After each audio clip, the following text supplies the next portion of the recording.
On poursuit l'histoire de Montmorency dans cette partie 2. Montmorency, c'est aussi une illustre famille. Mais qui sont-ils? Qu'ont-ils fait pour entrer dans l'histoire?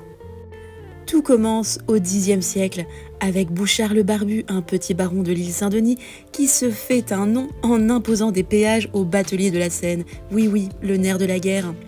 Et c'est de cette figure un peu rustre que naît l'une des plus grandes lignées de France, les Montmorency, qui deviendront premiers barons chrétiens.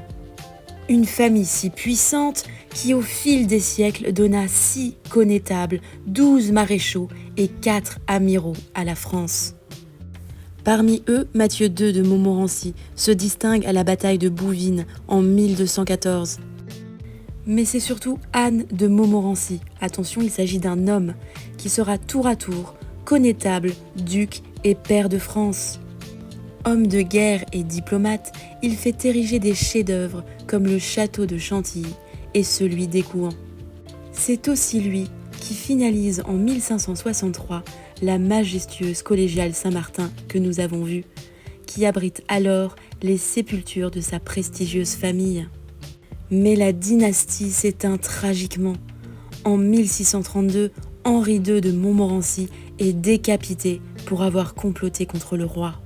Les biens et les titres passent aux Bourbons-Condé et Montmorency change plusieurs fois de nom.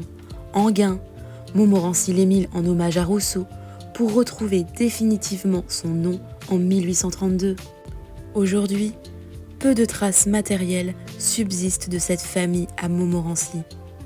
L'antique château fort est tombé en ruine dès le XVe siècle et seules quelques pierres des anciennes murailles subsistent dans les jardins de l'Observance.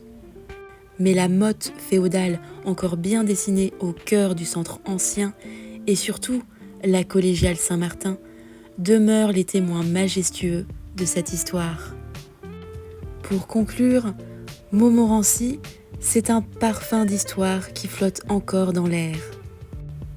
Entre les ruelles étroites et la pierre centenaire, le passé murmure à qui veut bien l'entendre.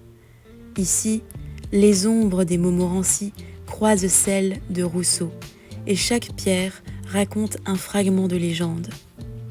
Car c'est ça, Montmorency, un passé qui refuse de s'effacer, et un présent qui marche encore dans ses traces. Alors, qu'avez-vous pensé de Montmorency ? Abonnez-vous pour plus de découvertes en Île-de-France.